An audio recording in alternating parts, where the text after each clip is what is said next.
இல்லவே இல்லங்க 100% வடிவேல் சார் தான் ஹீரோ அப்படின்ட்டாரா? அந்த லொக்கேஷன் போனப்ப எல்லாம் நான் கேரளா போயிட்டு வர மாதிரியே இருக்கும். ஓகே. நம்ம ஊர்ல தான் எடுக்கிறாங்க எல்லாம். இப்போ இந்த ட்ரெய்லரை பார்த்து எல்லாரும் ஆளுக்கு ஒரு கதை எழுதுறாங்க. ஒவ்வொரு கதையா எழுதிட்டு வர்றாங்க. இப்போ அந்த கதையில் 4-5 கதை எங்களுக்கு கிடைச்சிருக்கு. அதே டைரக்டர் ஆட்டையை போட்டு பண்ணலாம்னு இருக்காரு.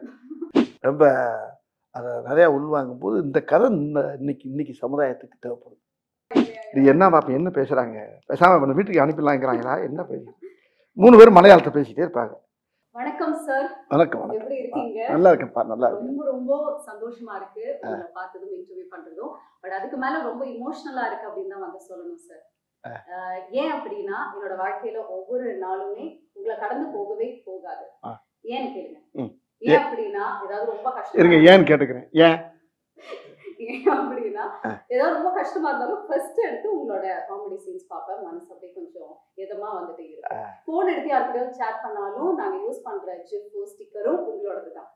எந்த மீம்ஸ்னாலும் அதுலயும் நீங்க இருப்பீங்க. யாருக்கிட்டையும் போன் பேசினாலும் டைலாகும் உங்களோட தான் சார் வருது. ஸோ எங்களோட ஒவ்வொரு நாளுமே நீங்க எங்க கூட எப்பவுமே இருக்கீங்க. ரொம்ப சந்தோஷமா இருக்கிறதுக்கான காரணமும் நீங்க தான் சார்.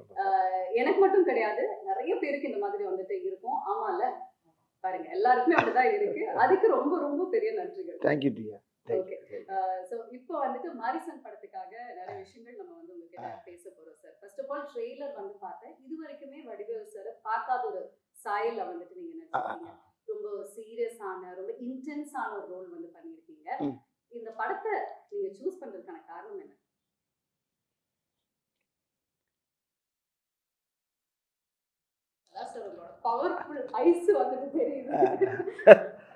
அதாவது நான் எத்தனையோ கதைகள் கேட்டிருக்கேன். இது வரைக்கும் நீங்கள் சொன்ன மாதிரி, திவ்யா சொன்ன மாதிரி நிறைய காமெடி படம், காமெடியில் தான் அதிகமாக கவனம் செலுத்தினேன். நகைச்சுவையில் போவேன், எல்லாம் பண்ணுவேன். சில கதைகள் வந்து பிளாக் காமெடியோட வரும், சில கதைகள் வேறு மாதிரி இருக்கும். இப்போ மாமன்னன் பார்த்துருப்பீங்க, அது ஒரு மாதிரியான ரெட் ஜெயினில் பண்ணப்படாது. இப்படியே பண்ணிட்டு இருக்கும்போது இப்படி மாமன்னன் வந்ததுக்குனால எனக்கு இன்னொரு கதை வந்து எனக்கு ஒருத்தர் சொன்னார், இந்த படத்துடைய ரைட்டர் கிருஷ்ணமூர்த்தி. அவர் சொல்லும்போது ரொம்ப நேரம் புரியல எனக்கு. அவரை திரும்பி துருவ இன்னும் மறுபடியும் சொல்லுங்கள், இன்னொக்க சொல்லுங்கன்னா அந்த கதைக்குள்ளே என்னால் போகவே முடியல. திருப்பி இன்னும் அந்த சீனை சொல்லுங்கள், அடுத்து இன்னும் அந்த முதல்ல ஒரு சீன் சொல்லுங்கள், அப்படியே ஒவ்வொரு சீனை திரும்ப அவர்கிட்ட கேட்டு உள்வாங்குறேன். வாங்கினா அவர் எங்கிட்ட போகிறாரு, அப்படி போகிறாரு. இந்த சடை பண்ணும்ல பெண்களுக்கு போன அந்த 3 சடை பின்னால் போடுற மாதிரி பல சடை போடுற மாதிரி, இந்த ஒரு படத்தை முனியாண்டி விலங்குல பல பக்கம் சடை போட்டிருப்போம்ல, அது மாதிரி பல பெண்டுகள் வருது இல்லை. ஆனால் கதை பார்த்தீங்கன்னா கேட்க அந்த கதையே வேற மாதிரி இருக்கு. அது வித்தியாசமான கதையாக இருக்கேன். ரொம்ப நேரம் யோசனைட்டே இருக்கேன். அப்போ திருப்பி ஒரு 1 ஹவர் கேட்கக்கூடிய கதையை ஒரு 2 ஹவர் 3 ஹவர் அவர் கிருஷ்ணமூர்த்தி சார்கிட்ட கேட்குறேன். ரொம்ப வித்தியாசமாக இருக்கு, நல்லா இருக்காது சார், யார் பண்ணுறாரு அப்படின்னு கேட்டேன். சௌத்ரி சார் சூப்பர் குட்லேருந்து பண்ணுறாங்க சார். அவருடைய கோபுஷர் வந்து முகேஷ் சார் அப்படிலாம் சேர்ந்து எல்லாம் பண்ணுறாங்க. சரி அப்படிங்கும்போது அப்போ அந்த கதையை இப்போ இந்த கதைக்கு நான் பேசிட்டு இருக்கும்போது வேறு இதில் இன்னொரு ஆள் யார் அப்படின்னு கேட்குறப்ப அவர் என்ன சொல்ல மாட்டேங்கிறார். இல்லை சார் கொஞ்சம் 2-3 நாள் உங்களுக்கு அந்த சஸ்பென்ஸ் வந்துடும் அப்படின்னாரு. அது நான் என்னே சொல்லிட்டீங்க, இன்னொரு ஆர்டிஸ்ட் யாருங்கிறத சொல்லுங்கன்னா அப்புறம் ஃபுல்லாக கதையை கட்டினேன். கதை எனக்கு பிடிச்சி போச்சு. இப்போ 2 நாள் சரி திருப்பி மீட் பண்ணுறாரு. மீட் பண்ணோன்னே இந்த கதை வந்து சார் இல்லை பவுத் சார் பண்ணுறாரு சார் அப்படின்னாரு. எனக்கு பயங்கர சந்தோஷமாயிடுச்சு. அவரும் இப்போ தான் நம்ம மாமன்னன் காம்பினேஷன் உங்களுக்கு அந்த காம்போ இருக்குல்ல உங்களுக்கு, அவரா சூப்பராக இருக்குங்க அந்த காம்பினேஷன். அவர் கூட பண்ணுறப்போ அந்த படம் எப்படி இருக்கிறது அங்கே நானும் கிருஷ்ணன் சார் ஓட்டி பார்த்தோம். ரொம்ப திருப்பி இன்னொரு மீட்டிங்கில் வர்றாரு சார். இதில் வந்து டைரக்டர் என் ஃப்ரெண்டு அப்படின்னா அங்கே அருமையான அற்புதமான மனிதர் கிருஷ்ணமூர்த்தி மாதிரி அவர் ஒருத்தர், சுதீஷ் சங்கர். அவர் வந்து பார்த்தா அவர் தெய்வ பக்தி. அந்த ஷூட்டிங்கில் எடுக்கும்போது திருவண்ணாமலைக்கு போனால் கேப்பில் போனால் திருவண்ணாமலை சுற்றிக்கிட்டே இருப்பார். ஆமாம், எங்கே ஆளை காணாமல் நம்ம யூரிங்கின்னு போகிறதுக்குள்ள ஒரு மலையை சுற்றி இருந்துருவார். அந்த அளவுக்கு அவர் ஒரு பக்திமான ஒரு அருமையான டைரக்டர். அவரை பற்றி சொன்னோன்னா அவர் அந்த சைடில் அவர் டைரக்ட் பண்ணுற மாதிரி இவர் ஒன்லி ரைட்டர் மாதிரி அவர் பேசிட்டாங்க. சரி உங்களுக்குள்ள அண்டர்ஸ்டாண்டிங் தான், எனக்கு ஒன்றும் பிரச்சனை இல்லை. பவுல் சார் வந்து சொன்னாராம் வடிவேல் சார் தான் நல்லா இருக்கும் அப்படின்னு சொன்னதை நான் கேள்விப்பட்டாரு. நீங்க நான் தான் வந்து இன்டர்வியூ பண்ணேன் பகத் சார். சோ கண்டிப்பா இந்த கதை உங்களுக்கு தெரிஞ்சிருக்கும் அப்படின்னு நினைக்கிறேன். அவர் வந்து என்ன சொன்னாருன்னா, ஃபர்ஸ்ட் நாங்க டீமோட உட்காந்து டிஸ்கஸ் பண்ணும்போது இந்த கதாபாத்திரத்துக்கு வடிவேல் சார் மாதிரி ஒருத்தர் இருந்தா கரெக்டா இருக்கும் அப்படின்னு சொன்னாங்க. அதுக்கப்புறம் வடிவேல் சாரே இருந்தா நல்லா இருக்கும் அப்படிங்கிற மாதிரி மாறி இருக்கு. அப்புறம் மலையாளத்துல பண்ண வேண்டிய படம் இது தமிழ்ல வடிவேல் சாருக்காகவே பண்ணணும் அப்படிங்கிற வந்து மாறி இருக்கு. எப்படி பாத்தீங்க? ஐயோ பெரிய அவர் சொன்ன வார்த்தை எனக்கு வந்து மனசை ரொம்ப நெகிழ வைக்குது. என்னன்னா, எனக்கு எப்படி நீங்கள் எப்படி செய்யோ அது மாதிரி எனக்கு பெரிய லட்சம் கோடி மக்களில் எவ்வளோ பேர் ரசிக்கிறவர், அதில் அவர் எனக்கு பெரிய ரசிக்கிறவர். என் நேரம் பார்த்தாலும் அப்பா வந்து உங்களை பாடுறா வடிவேல் இப்படி பண்ணுறாரு பாடுறா அப்படின்னு சொல்லுவார். அப்பாவை நானும் எங்கள் ஃபேமிலியெல்லாம் பயங்கர ஃபேன் அவங்களுக்கு இருந்தார். அப்படியே சார் நான் சின்ன பிள்ளைலேருந்து 12வது படிக்கிலேருந்து உங்கள் பார்த்துக்கிட்டேங்க சார், நான் பயங்கர தீவிர ஃபேன் சார் நான் அப்படின்னு மாமன்னே என்கிட்ட ரொம்ப நேரம் சொல்லியிருந்தார். இப்போ இந்த படத்தில் ரொம்ப நெருக்கமாக உட்காந்து பேசக்கூடிய அளவுக்கு இந்த படத்தில் அவர் கூட எனக்கு ஒரு வாய்ப்பு கிடைச்சது. அது அவர் கூட பண்ணுறப்ப மராக்கல் அறியேன். அப்புறம் ஹீரோ நான் வந்து அவர் தான் ஹீரோன்னு இன்னும் சொல்லிக்கிட்டு இருக்கேன். எனக்கு ஹீரோ அவர் தான். இல்லை இதில் இன்னொரு ட்விஸ்ட் இருக்கு. ஒரு கேள்வி அவர்கிட்ட வந்து நான் கேட்டேன், யார் சார் இந்த படத்தில் ஹீரோ? ஏன்னா 2 பேருமே ட்ரெய்லரை பார்க்கும்போது ஈக்குவலாக இருக்கு கேரக்டர். எனக்கு ஒரு கன்ஃபியூஷன், யார் சார் இதில் ஹீரோ, நீங்களா இல்லை வடிவேல் சார் அப்படின்னு கேட்கும்போது அவர் சொன்னாரு, இல்லவே இல்லைங்க 100% வடிவேல் சார் தான் ஹீரோ அப்படின்ட்டாரா? என்னன்னா வந்து பகத் சார் ஹீரோ. அதான் ஒரு கை இந்த கை 2 கையும் சேர்ந்த தட்டில் தானே சத்தம் கேட்கும். அது மாதிரி அவரு நான் சேர்ந்து இணைந்த கைகள் இந்த மாதிரி அவர் கூட நடிச்சது எனக்கு பெரிய பாக்கியம் அப்படிதான் நான் நினைக்கிறேன். ஆனா அவர் என்ன நினைக்கிறாரு, என்னைய பெருசா சொல்றாரு. எப்படியோ இந்த படத்துல அந்த கதை வந்து அருமையான கதை தான் அந்த படத்துல கண்கள். அது அந்த படத்துடைய டைரக்டரும் அந்த டீமே நல்ல டீம். அதான் முக்கியமான ஆள் யாராரு கேட்டீங்கன்னா, இப்போ நான் அவர் sir Bhagat sir, director Sudheesh Shankar, Krishnamurthy sir. அதில் இன்னொரு பெரிய விஷயம்னா நம்ம யுவன் சார். ஆமாம், அது நீங்கள் கேட்கறதுக்கு முன்னாடி நான் சொல்லிட்டேனோ. ஆமாம், யுவன் சார் வந்து அந்த படத்தில் அப்படியே தள்ளி இருக்காரு. பிரமாமா அவருடைய இசையெல்லாம் கேட்குறப்ப ரொம்ப அருமையாக இருக்குது. அதை விட இன்னொரு ஒரு பெரிய எல்லா டெக்னிக்ஸுமே சூப்பராக இல்லை. கேமராமேன் ஒரு ஆள் இருக்கார், கலைன்னு ஒரு பேர். உண்மையிலே கலை டைப் உள்ளதான் கேமராமேன் கலை. அந்த படத்தை அவர் அழகா அந்த படத்துக்குள்ளே போகிறப்ப ஒரு மலையாள சினிமாக்குள்ளே போய் நடிச்சு வந்த மாதிரியே இருக்கு எனக்கு. ஆனால் தமிழ் படம் தான். அவங்க என்ன தமிழ் வந்து எடுத்துட்டு மலையாளத்துக்கு போகுது. இப்போ அந்த கதையுடைய போக்கு அது எல்லாம் பார்த்தா நேச்சுரலா இருக்கு. அந்த லொக்கேஷன் போனப்ப எல்லாம் நான் கேரளா போயிட்டு வர மாதிரியே இருக்கும். நம்ம ஊர்ல தான் எடுக்கிறாங்க எல்லாம். அம்பாசமுத்திரம் அங்கிட்டு இங்க போறாங்க, இங்கிட்ட திருவண்ணாமலை போறாங்க. போனா ஒவ்வொரு லொக்கேஷன் பார்த்தீங்கன்னா இங்க ஒரு 35 கிலோமீட்டர் 40 கிலோமீட்டர் மலைக்கு அடியில் அடிவாரம் யானை வர்ற ஏரியா அங்கிட்ட போய் எடுக்கிறது. ஆனா பார்த்தா அப்படியே அந்த கதைக்கும் அந்த கதையோட சேர்ந்து பொருள் பார்த்துங்க அந்த லொக்கேஷன். அது அப்போ ஆர்டிஸ்ட் வேலை செய்யவே ஆசையா இருக்கும். அப்படி ஒரு அழகான ஒரு படம், மக்களுக்கு ரொம்ப கண்டிப்பா ட்ரெய்லர்ல பாக்கும்போதே அவ்வளவு ஃப்ரெஷ்ஷா இருக்கு, அழகா இருக்கு. ஃப்ரேம்ஸும் அதுல உங்க எல்லா பேருமே உள்ள ஆடியன்ஸே கதைக்குள்ள வந்துட்டான் பண்ணா படத்தை வெளியே போக முடியும். இன்டர்வல் தான் உள்ள போக முடியும். அது வரைக்கும் கதைக்குள்ளேயே வந்துடுவாங்க எல்லாரும். அப்படி அந்த கதை அந்த ஈர்ப்பு எனக்கே ஒரு பெரிய வாழ்க்கையில் கிடைச்ச ஒரு புது அனுபவமா இருக்கு எனக்கு. Super sir. சரி, இந்த கதை இந்த வடிவில நான் பார்த்தது இல்லை. ஆமாவா? நான் ஃபஸ்ட்டு வந்தோன்னே எனக்கு இந்த கதையை கட்டு சரி என்ன இது காஸ்டியூம் சார் அப்படின்னு. அப்போ கிருஷ்ணமூர்த்தி சார் தான் வந்தார், ரைட்ரு. வந்து ஒரு சில்லு எடுத்தார். ஒரு ஃபேன் செட்டு போட்டு இன் பண்ணி நிற்கிறேன். இந்த இதுதான் ஒரு சில்லு போட்டு நிற்கிறேன். எனக்கு இந்த ஒரு சில்லு போதும் சார் அப்படின்னாரு. என்ன சார் நிறையா எடுப்பாங்களேண்ணா? ஒன்று இதான் சார். ஓகே சார் அப்படின்ட்டாரு. இல்லை இன்னொரு 10-20 எடுங்க, வேற மாதிரி எடுப்பா. என் மைண்டு மாறிடுச்சு சார், இதுதான் அப்படின்னாரு. இப்போ இந்த கெட்டப்பில் என்ன பார்க்குறாரு. அப்போ நான் என்ன பார்க்குறேன், மாமன்னனுக்கும் இதுக்கு ரொம்ப சேஞ்சு கிடைக்கல உங்களுக்கு. அது ஃபுல்லாக வேட் ஷர்ட்டோட வருது. இது ஒரு ஃபேன் போட்டு ஒரு இன் பண்ணி ஒரு பேக் கூட இருக்காரு. பட் இவர் கேரக்டர் அவர் கேரக்டர்னு பார்க்குறப்ப எனக்கே ஒரு புதுசாக இருந்துச்சு. ஒரு வித்தியாசமான ஸ்டைல்ல நான் முதல்ல சொன்ன மாதிரி உங்களுக்கும் ஒரு டிஃபரெண்டான எக்ஸ்பீரியன்ஸ், உங்களுக்கும் அந்த மாதிரி தான் இருந்திருக்கு. ஆமாம்மா, நானே ஆடியன்ஸ் அந்த படம் பார்க்கல, நான் நடிக்கும்போது அந்த ட்ரெயிலரை பார்க்கும்போது எனக்கே என்ன கேட்டாங்க, ட்ரெயிலர் பார்த்தீங்களா சார், எனக்கு என்ன கண்ணை கட்டுறது என்ன புரியல, வித்தியாசமா இருக்கு அப்படின்றது ரொம்ப பெருமையா இருந்துச்சு எனக்கு. இந்த கதை வந்து நீங்க கேட்கும் பொழுது எந்த விஷயம் அப்போ கண்டிப்பா இந்த கதைக்கு ஆக்டா இருக்கேன், நான் இதை கண்டிப்பா பண்ணணும் அப்படின்னு எந்த பாயிண்ட்ல உங்களுக்கு தோணுச்சு சார்? ரொம்ப அருமையான கேள்வி. இந்த கேள்வி தான் இந்த பேட்டியிலே ரொம்ப முக்கியமான கேள்வி நினைக்கிறேன். இது எப்படின்னா, இன்னைக்கு இருக்க காலகட்டம், இந்த இந்த நிகழ்காலம் இன்னைக்கு இருக்கு, நம்ம இதுக்கு முன்னால் இருக்கிறது வேற மாதிரி இருந்துச்சு, நம்ம வேற மாதிரி பண்ணாங்கிறதெல்லாம் ஒரு விஷயம். இன்னைக்கு காலங்களில் இன்னைக்கு இருக்க இளைஞர்கள் மத்தியில் இன்னைக்கு நிறைய இன்னைக்கு வந்து இந்த இந்த இந்த கதை ரொம்ப ஒரு சமூக விழிப்புணர்வை ஏற்றக்கூடிய சொல்கிற அளவுக்கு இந்த கதையில் அந்த திரைக்கதை அமைஞ்சிருக்கு. ஆமாம், பொதுவாகவே இப்போ நானும் ஹீரோ கிடையாது, யாரும் கிடையாது கூட வச்சுக்கோங்க, இந்த கதை தான் ஹீரோ.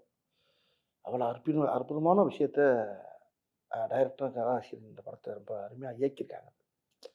ரொம்ப முக்கியமான விஷயம் என்னன்னா, மக்கள் இந்த படத்தை பார்க்குறப்ப ஒரு ரொம்ப பேருக்கு ஒரு பெரிய விழிப்புணர்வாக இருக்கும். அது ஒன்று. இதில் நடிச்சிருக்க ஆர்டிஸ்ட் அத்தனை பேருமே இந்த கதையோட நல்லா பின்னி பிணைஞ்சிட்டாங்க. எல்லா பேருமே.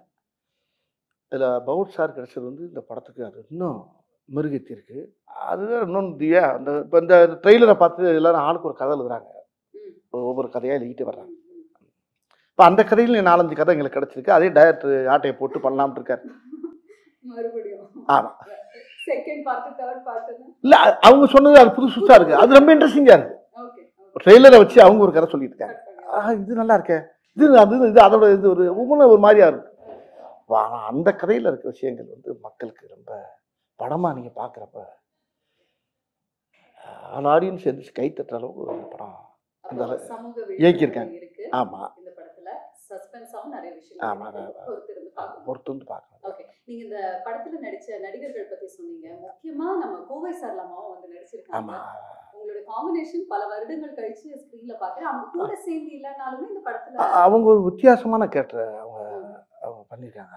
ரொம்ப சீரியஸாக பண்ணியிருக்காங்க, ரொம்ப நல்லா பண்ணியிருக்காங்க. அவங்க சும்மாவே அவங்க வந்து பிறவி ஆர்டிஸ்ட், அவங்கள சொல்லவா வேணும் உங்களுக்கு. அவங்க எந்த கேரக்டர் கொடுத்தாலும் அசத்திட்டு போகிறாங்க. அதான் சொல்ல, தமிழ் சினிமாவில் அவங்க இன்னொரு மனோரமா மாதிரி வச்சுக்கலேன், அவங்க இந்த படத்தில் வேற மாதிரி அவங்க பண்ணியிருப்பாங்க. சூப்பர். ரொம்ப வருடங்கள் கழிச்சு நீங்க இந்த படத்துல நடிக்கும்போது அனுபவம் எப்படி இருந்தது சார் அம்மா கூட? அவங்களுக்கு எனக்கு அதிகமாக காம்பினேஷன் வராது. அப்படி இருந்தாலும் ஒரு சில இடத்துல காம்பினேஷன் இருக்கும். அவங்க ஒரு போலீஸ் ஆஃபீஸராக வராங்க, அது வேற மாதிரி இருக்காது. சரி, இந்த கதாபாத்திரத்துக்கு டெஃபினட்டா ஒரு டிஃப்ரெண்டான லுக் உங்களுக்கு வந்துட்டே இருக்கு. பட் நீங்க எப்படியெல்லாம் வந்து ட்ரெயின் எடுத்தீங்க சார்? ஏதாவது ட்ரைனிங்கோ இல்ல இதுக்கு வந்து நீங்க ஏதாவது ஸ்பெஷலா ரிஹர்சல்ஸோ அந்த மாதிரி ஏதாவது? இல்லை, அந்த கதையை நல்லா உள்வாங்கினேன். ஒரு தடவைக்கு 100 தடவை உள்வாங்கினேன். வாங்கி அந்த கதாபாத்திரத்தை வந்து உள்வாங்கும் போது எனக்கு அதான் சொல்லல, படம் ரிலீஸ்க்கு முன்னால் இந்த கேள்விக்கெல்லாம் சரியான விட கொடுப்பேன் நான். என்ன இது முடிஞ்சதுக்கு அப்புறமா நீங்க எல்லாத்தையும் வந்து சொல்லி இருந்திருப்பீங்க, கொஞ்சம் யோசனை பண்ண முடியாது. ரொம்ப அதை நிறையா உள்வாங்கும் போது இந்த கதை இன்னைக்கு சமுதாயத்துக்கு தேவைப்படுது, சொல்லணும், இந்த கதையை சொல்லி ஆகணும். அதுக்கு என்னை தேர்ந்தெடுத்தது வந்து பகவத் சாருங்கும் போது ரொம்ப பயங்கர ஆச்சரியமாக எனக்கு. இல்ல, மாமன்னன் படம் அப்போ கூட மாரி செல்வராஜ் சாரும் அண்ட் உதய சாரும் வந்து சொல்லியிருந்தாங்க, என்னதான் வந்துட்டு எல்லாருமே இருந்தாலும் பகத் சாருக்கு வந்து செட்ல சரி எப்பவுமே வந்து வடிவேல் சார் மேல அவ்வளோ ஒரு பிரியம். சீக்கிரமா வந்து அவர் கூட போய் உட்காந்து பேசுவாங்க, நிறைய விஷயங்கள் உட்காந்து பேசிட்டு இருப்பாங்க அப்படின்னு எல்லாம் வந்து சொன்னாங்க. என்ன மாதிரி விஷயங்கள் வந்து நீங்க அவ்வளோ டிஸ்கஸ் பண்ணுவீங்க? அண்ட் உண்மையாலுமே அவருக்கு உங்க மேல அவ்வளோ பிரியம், பட் எந்த அளவுக்கு உங்களை அந்த ஒவ்வொரு சீனையும் அவர் சொல்லுவார். நான் நடித்த சீனை பூரா அவர் சொல்லி காட்டுவார் எனக்கு. நான் அவர் படம் ரொம்ப அதிகமாக கொஞ்சம் கம்மியாக தான் பார்த்துருக்கேன். ஆனால் என்ன அவர் படிப்படியாக பார்த்துருக்கேன், ஒவ்வொரு படத்தையும் பார்த்து அந்த காமெடி அவர் சொல்லி சொல்லி சிரிப்பார். சொல்லும்போது எனக்கு அப்புறம் நான் அந்த காமெடி எப்படி நடந்துச்சு, எப்படி நடந்துச்சு, இப்படி ஒவ்வொரு சம்பவத்தையும் நான் ஸ்பாட்டில் என்ன நடந்துச்சு, நான் நடித்த இடங்களை அப்புறம் சொல்லிட்டு அவரை சிரிக்க பற்றிருப்பேன். ஆமாம், அது எத்தனை தடவை பார்த்தாலும் அவர்கிட்ட நிறைய இன்னும் சொல்லிக்கிட்டே இருப்பேன், அவரும் சிரிச்சுக்கிட்டே இருப்பார், அவர் கைத்தட்டி சிரிச்சுக்கிட்டு இருப்பார். அந்த மாதிரி மாரிசன் படத்தோடைய ஷூட்டிங் ஸ்பாட்ல ஏதாவது இன்ட்ரெஸ்டிங்கான சம்பவங்கள் நடந்திருக்கா சார்? இந்த படத்துலையா? ஆமா. நான் அது நிறையா நடந்திருக்குது. நிறையா ஏகப்பட்ட காமெடி நடக்கும். இப்போ நானே அவருக்கு ஏதாவது சொல்லுவேன்ல, அவர் சொன்னோன்னே டக்குன்னு இவர் வந்து, சார் இந்த இடத்துல இது வச்சா நல்லா இருக்குமா அப்படின்னா, டக்குன்னு அவர் டக்குன்னு அவரை பார்ப்பாரு. கிருஷ்ணமூர்த்தியை, ரைட்ரு. ஓகே. ஒன்று ரைட்ரு. என்னன்னா அவங்க மாத்திட்டாங்களோங்கிற மாதிரி. நீ ஒரு கரையை மாற்றி வேறு மாதிரி போடுவாங்க. ஒரு பீதியாக இருக்கும். ஒன்று இவர் ரைட் சொல்லுவார். ஆனால் அது வேணுமா? அது வேணுமா? ஏன்னா அவர் கதையில் ஆனால் அதில் சேரும் அது. அந்த அந்த டைலாக் சேரும். ஆனால் அவருக்கு ஆசையாக இருக்கும். அவருக்கு பௌத்தா இருக்கு. ஆனால் அவர் நல்லா இருக்கே அப்படிம்பாரு. அப்புறம் கிருஷ்ணன் சார் சரி வேணாம் அப்படிம்பாரு பௌத்தார். வேணான்றாரு. வேணான்னா அவனு டேரக்டர் சார் அங்கேருந்து வந்துடுவார். சுதிசங்கர் சார் அங்கேருந்து வந்துடுவார். என்ன என்ன அப்படின்பாரு. இல்லை இது நல்லா இருக்கே அப்படின்பாரு. ஒன்று அவங்க 3 பேரும் மலையாளத்தில் பேசிட்டு இருப்பாங்க. நான் ஒரு ஆள் மட்டும் இந்த திக்கு தெரியாமல், திசை தெரியாமல், பாச தெரியாமல் அப்படியே நின்றுக்கிட்டே இருப்பேன். இது என்ன பாப்பா என்ன பேசுகிறாங்க, பேசாமல் வீட்டுக்கு அனுப்பிடலாங்கிறாங்களா, என்ன பேசி 3 பேரும் மலையாளத்தை பேசிகிட்டே இருப்பாங்க.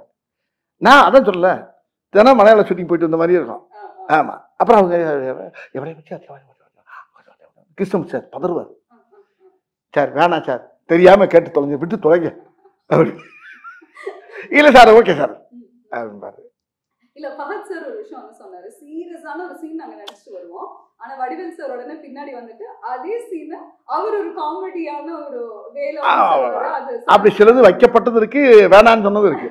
இப்படி சில விஷயம் ரொம்ப எனக்குள்ள ரொம்ப சுவாரஸ்யமா ஜாலியா எடுத்துக்கிறோம் நாங்கள். அதே மாதிரி அவர் நிறையா சொல்லுவார். டைரக்டர் ரொம்ப அவர் இல்லை, நாங்கள்லாம் ஒன்று யோசிப்போம், ரைட்டர் ஒன்று யோசிப்பார். டைரக்டர் அங்கே புதுசாக ஒன்று சொல்லுவார். அந்த இடத்துல அப்படி சேர்ந்து இந்த ஸ்பாட்லேயே அது அந்த இடத்துல மாற்றுவோம். நல்லா இருக்கும், நல்ல டீம். இல்லை இடையில அவர் வந்துடுவார். சில நேரத்தில் இந்த தமிழில் சில வார்த்தை எங்களுக்கு புரியாது. அவர் ரைட்டர் நல்லா தமிழ் பேசுவார், கிருஷ்ணமூர்த்தி சார். அவர் டைரக்டர் சார் கொஞ்சம் தமிழில் அப்படியே தாரா பா ஆ பா ஓ ஆ அப்படின்னு போயிட்டு வருவார். இது மலையாளம் இல்லை, நீங்கள் வர. அப்புறம் அங்கேருந்து கேமராமேன் வர என்ன என்ன ஓ இதா சார், இது இந்த தமிழில் வந்து இது வரும் சார், மலையாளத்தில் அப்படி வரும். ஓ சார் அப்படியா, இது எப்படி சொன்னால் நல்லா இருக்கு அப்படி இப்படி 2 பேரும் அந்த எல்லாம் தாய் உள்ளியா எல்லாம் பூரா அதானே, ஒரு தாய் புள்ள தானே எல்லாம். நாங்கள்லாம் சேர்ந்து 2 மொழியும் சேர்ந்து அதில் விளாண்டுருப்போம் பாருங்க. பிரமாமா உண்மையிலே நல்ல அனுபவம், நல்ல படம், மக்களுக்கு சொல்ல வேண்டிய ஒரு நல்ல விஷயத்தை விழிப்புணர்வு ஆக்குற அளவுக்கு ஒரு படத்தை கொடுத்துருக்காங்க. Super sir, very nice. இதுல ரொம்ப ஒரு டீப்பான விஷயம் என்னன்னா, அல்சைமர்ஸ் பேஷண்டா வந்து நீங்க நடிச்சிருக்கீங்க. அதாவது மறந்து போற ஒரு விஷயம். ஸோ அந்த மாதிரி கதையை தாண்டி நிஜ வாழ்க்கையில நீங்க ஏதாவது மறந்து போய் எங்கேயாவது மாட்டின அனுபவங்கள் இருக்கா? நல்ல வார்த்தை அது. இது எப்படின்னா, எல்லாருக்குமே இந்த வியாதி இருக்கு. எல்லாருக்குமே அந்த வியாதி இருக்கு. இந்த வியாதி இல்லாதவங்களே கிடையாது. ரொம்ப பேரும் இது ரைட்டர் வந்து என்கிட்ட சொன்னபோது கிருஷ்ணன் சார் சொன்னாருங்க. இப்போ பொதுவாக பாருங்கள், நம்ம வீட்டில் நம்ம இல்லை நம்ம அம்மாவாக இருக்கணும், ஒய்ஃபாக இருக்கணும், யாராக இருந்தால் கார் போயிட்டு இருக்கணும் 50 கிலோமீட்டருக்கு அங்கிட்டு, ஐயோ வீட்டில் அதை மறந்து வந்துட்டு, ஐயோ ஐயோ வண்டியை தப்புங்க, இதை வச்சுட்டு பேக்கை வச்சுட்டு வளையலை வச்சுட்டு அப்படி ஒரே ஒன்று பார்த்தா அவன் டிரைவர் என்ன செய்யாது அவன் ஓட்டிக்கிட்டு இங்கே ஃபேமிலி கத்துற பாட்டு ஒரே ஏதோ ஒரு பேக்கை வச்சுட்டு வந்தாலாம், அவன் ஓரமாக வண்டியை நிப்பாட்டிட்டான். ஏப்பா எப்படி கொண்டு வர முடியுமா? எங்க 70 கிலோமீட்டர் வந்தாச்சுங்க. இப்படிலாம் நடக்கும், நிறைய பார்த்துப்போம் வாழ்க்கையில். எல்லார் வீட்லையும் அது பெரிய ஒரு முக்கியம். அந்த மறக்கிறது ரொம்ப. இப்போ பாருங்க, நான் இப்போ காரில் வந்துருந்தேன், துண்டை மறந்துட்டேன். இந்த துண்டை வீட்டில் வச்சுட்டு வந்தா கையில் துண்டு இல்லாமல் இருக்க முடியாதா? ஐயோ அந்த தவளை காணாமடான்னு சொல்லிட்டு வந்தேன். வெளியே வந்து பார்க்குறேன், டவுசர் பையில் இருக்கு. இங்கே தான் இருக்கு. அந்த ஆட்டை தோலில் போட்டு தேடுவாங்கல்ல, அது மாதிரி நிறைய விஷயங்கள் மறதிங்கிறது வந்து வாழ்க்கையில் மனுஷனோட ரொம்ப கலந்துருச்சு இன்னைக்கு. அப்போ அந்த மறதிங்கிறத எப்படிங்கிறத அந்த இடத்துல அது எனக்கு இந்த கதையில் வந்து ரொம்ப உதவியாக இருந்துச்சு. ஓகே, நிஜ வாழ்க்கையில என்ன சார் நினைக்கிறீங்க? இது ஒரு பர்சனல் क्वेश्चन. மறந்து போறது வந்துட்டு அது ஒரு பாசிட்டிவான விஷயமா இல்ல அது ஒரு நெகட்டிவ் அப்படின்னு நினைக்கிறீங்களா? ஏன்னா நிறைய சம்பவங்கள் நம்ம இது மறந்தா போதும் அப்படின்னு வந்து தோணும். அதனால நிறைய நெகட்டிவும் இருக்கு. பட் நீங்க எப்படி சார் இதை பார்க்க? ஆமா, அது மறதிங்கிறது வந்து பெரிய ஆபத்தான விஷயம் தான். மறதிங்கிறது எவ்வளோ பெரிய விஷயம். டைரக்டர் என்கிட்ட சொன்னார், முதல்ல நேரத்தை மறக்கிறது, அப்புறம் இடத்த மறக்கிறது, அப்புறம் தன்னை மறக்கிறது. தன்னை மறந்தாச்சுன்னா உயிரோடு இருந்து பிரயோஜனம் இல்லை. அப்படி ஒரு வியாதி எனக்கு இந்த படத்தில். அதுக்கப்புறம் கல்யாணம் எனக்கு அப்படி ஒரு வியாதி எனக்கு அந்த படத்தில் இருக்கு. அதைத்தான் நானும் படத்தை பார்க்கணும்னு ஆசையாக இருக்கேன். இன்னும் பார்க்க நான் ட்ரெய்லர் பார்த்துட்டு தான் இருக்கேன். ஏன்னா இந்த ட்ரெய்லர் பார்த்ததுக்கு அப்புறமாவே ரொம்ப ஆசையா இருக்கு, எப்படி கதை போகும், இவங்க 2 பேரும் காம்பினேஷன். ஆக்சுவலி இவங்க 2 பேருக்குள்ள என்ன காம்பினேஷன்ல வந்து டிராவல் பண்ணி, ஏன்னா அவர் திருட அப்படிங்கிறது வந்து தெரிஞ்சிச்சு ட்ரெய்லர்ல, நீங்க ஒரு பேஷண்ட். பட் இவங்களுக்குள்ள இருக்கக்கூடிய அந்த ஒரு உறவு என்ன, எப்படி போகுது, எப்படி முடிய போகுது அப்படின்னு தெரிஞ்சுக்கிறதுக்கு எங்களுக்கு ரொம்ப ரொம்ப ஆவலா தான் இருக்கு. நீங்க வந்து சொன்னீங்க லொகேஷன்ஸ் எல்லாம் அவ்வளோ அருமையா இருக்கு, சூப்பரா இருந்ததுன்னு. முழுக்க முழுக்க ஒரு ரோட் ட்ரிப் கதை மாதிரி வந்துட்டு ஃபீல் ஆகுது. அந்த மாதிரியா சார்? நீங்க அப்படி பேசிட்டே கதையை பூரா கேட்குறீங்களா? இப்போ ஆமா, படம் பாருங்க. படத்தை பார்த்துட்டு அடுத்து இன்னொரு பேட்டி இருக்குல்ல, வெற்றி விழா இருக்குல்ல, இப்போ இன்னொரு விஷயம் என்னன்னா, இப்போ சௌத்ரி சார் எனக்கு பேசினார். இப்போ உங்களை பேசுறதுக்கு முன்னால் என்கிட்ட பேசினார். இந்த படத்துடைய producer super good Chowdhary sir பேசினார். வடிவேல் படத்தை பார்த்தேன், பயங்கர சந்தோஷமாக இருக்கேன் நான். ஆனால் என்ன சௌத்ரி சார் என்ன ராமாவடியில் 98வது படம் அது. எனக்கு ரொம்ப ரொம்ப ரொம்ப ரொம்ப ஹாப்பியாக இருக்கேன் ஐயா நான். ஆமாம், நல்லா பண்ணியிருக்க, பகுத்து நல்லா எல்லாமே நல்லா பண்ணியிருக்கீங்க. நான் சொன்னேன், தமிழ் சினிமாவுடைய ஜாம்பவான நீங்கள் தான். ஒரு கதையை செலக்ட் பண்ணால் சாமானியமாக செலக்ட் பண்ணி அதை வந்து ஓகே சொல்ல மாட்டேங்க. அப்படியே ஓகே சொன்னாலும் ஒரு ஆளை கூப்பிட்டு பாராட்டுறது ரொம்ப ரேர் எனக்கு தெரிய. ஆமையா, உனக்கு தெரியுமில்ல என்னை பற்றி, நான் உன்னை கூப்பிட்டு பாராட்டுறேன்னா எனக்கு அவ்வளோ உன்னை பாராட்டுன்னு 2 நாளாக உங்கள் நம்பரை கேட்டு நான் பேசி தேடி ஒரு கேட்டுக்கிட்டேன். அதனால ஒன்றே பிடிக்க முடியல, நீ கொஞ்சம் பிஸியாக இருந்த ஒரு அப்படின்னாரு. அப்போ நான் அந்த பிரபுதேவா படத்தில் டிஸ்கஷனில் நானும் போய் கொஞ்சம் கலந்து போய்கிட்டு இருக்கேன். பவர் நானும் பண்ணுறோம் ஒரு படம். ஆமாம் ஆமாண்ணே, ஆமாம் ரொம்ப நல்லா இருக்க முடியல. அது பெருவாயால் சொல்கிறது வந்து பெரிய தேசிய அவார்டு கிடைச்ச மாதிரி எனக்கு. அந்த படத்தை அவர் பாராட்டுனது தான் எனக்கு வந்து பெரிய வெற்றி இந்த படத்தை. சரி, இந்த படத்துல இருந்து மக்கள் வீட்டுக்கு போகும்பொழுது என்ன மாதிரி ஒரு எக்ஸ்பீரியன்ஸ் இருக்கும்னு நினைக்கிறீங்க? அதனால் முழுமையாக ஏற்றுக்குறாங்க அந்த படத்தை. படத்தை ரொம்ப ரசிப்பாங்க. இது இந்த அதான் சொல்லலை, இந்த படம் வந்து முக்கியமாக அன்னைக்கு வந்து ஜனங்கள் மத்தியில் அது வந்து ரொம்ப பெரிய உஷாரம் உண்டாக்கும். ஜனங்கள் மத்தியில் ஒரு விழிப்புணர்வு வரும், பெரிய உஷாரம் உண்டாக்கும், பெரிய ஒரு மாதிரியான ஒரு படம் அது. காத்திருப்போம். அண்ட் உங்களுக்கு மாரிசன் படம் எந்த அளவுக்கு ஸ்பெஷல்? மாரிசன்ற டைட்டில் எனக்கு ரொம்ப வித்தியாசமாக இருந்துச்சு. டைட்டில் என்ன வச்சுருங்கன்றப்ப அப்போ டைரக்டர் இவரும் சேர்ந்து சொன்னாங்க மாரிசன். மாரிசன்கிறது மீனிங் என்னன்னு கேட்டேன் நான். அதுக்கு மீனிங் சொன்னார். அதுவும் அந்த ராமாயணத்தில் வந்து அந்த சீதையை கடத்தும் போது மானா மாறி உள்ளே போகும்ல, அந்த கேரக்டர், அது பேர் தான் மாரிசன்னார். இதெல்லாம் எனக்கு தெரியாது, நான் ராமாயணம்லாம் படிக்கலாமா. அவர் சொன்னார் அந்த அந்த அந்த டைட்டிலுக்கு இந்த கதைக்கு என்னங்க போனால் இந்த டைட்டிலை வச்சு கதை கேட்டேன் நான். அப்போ நீ கேட்ட கேள்வி என்ன அதான் கேட்டீங்க. இப்போ நீங்கள் கேட்டது இந்த அதான் அந்த டைட்டிலுக்கு ஏற்ற இந்த கதை வந்து ரொம்ப ஆப்டாக இருந்துச்சு. அந்த கதை அது ரொம்ப என்னை ரொம்ப பாதிச்சிருக்கு. இந்த படம் எனக்கு ரொம்ப பிடிச்ச கதை. ரொம்ப என் வாழ்க்கையிலே இது பெரிய வரலாறு மாதிரி இருக்குன்னு நினைச்சுங்களேன். எனக்கு இது பெரிய ஒரு பெரிய மைல்கல். எத்தனையோ படம் வரிசையாக பண்ணிக்கிட்டே வந்திருக்கேன். ஒரு படத்தில் புலிகேஷ் பண்ணியிருக்கேன், அது ஒரு பெரிய படம். மாமன்னுக்கு அப்புறம் நீங்கள் ஜம்ப் பண்ணி வந்த மாரிசன். இப்போ என்ன கேட்டினா ஒவ்வொரு படமும் இப்போ எனக்கு எல்லாமே கலந்து வருது. இப்போ கேரக்டர் ரோல் வருது. நல்ல இப்போ சுந்தர்ஜி படம் பண்ணோம்ல யங்கர்ஸு, அது ஒரு நல்ல காமெடி படம். அது இப்படி ஒன்றும் மாறி ஒரு கதையை பூரா செலக்ட் பண்ணி தான் பண்ணிட்டு வரேன் நான். அந்த செலக்ஷனில் இந்த கதை வந்து எனக்கு கிடைச்ச பெரிய பாக்கியம்னு நினைக்கிறேன். கண்டிப்பாக சார். ஏன்னா இப்படி ஒரு கதாபாத்திரத்துல உங்களை பார்த்தது கிடையாது. அது அவர் கூட அவர் காம்பினேஷன்ல கிடைச்சது வந்து இன்னும் எனக்கு ரொம்ப சந்தோஷமா இருக்கு. அதுவும் சௌத்ரி சாருடைய தயாரிப்புல அது நம்மளுக்கு கிடைச்சது. அந்த டீம் அவரும் பெரிய ரொம்ப சூப்பரான காம்பினேஷன் சார். ஏன்னா சுதீர் சார் டைரக்ஷன்ல, கிருஷ்ணமூர்த்தி சாரோடைய ஆமா. ரைட்டிங்ல ஆமா அண்ட் ஃபஹத் ஃபாசில் சார் கூட நீங்க இணைந்து நடிச்சிருக்க இந்த காம்பினேஷன் பார்க்கிறதுக்கு ரொம்பவே அவளோட வெயிட் பண்ணிட்டு இருக்கோம். ஸோ படத்தை பார்த்ததுக்கு அப்புறமா இன்னும் நிறைய விஷயங்கள் உங்ககிட்ட வந்து பேசலாம். நன்றி, தேங்க்யூ வெரி மச் சார்.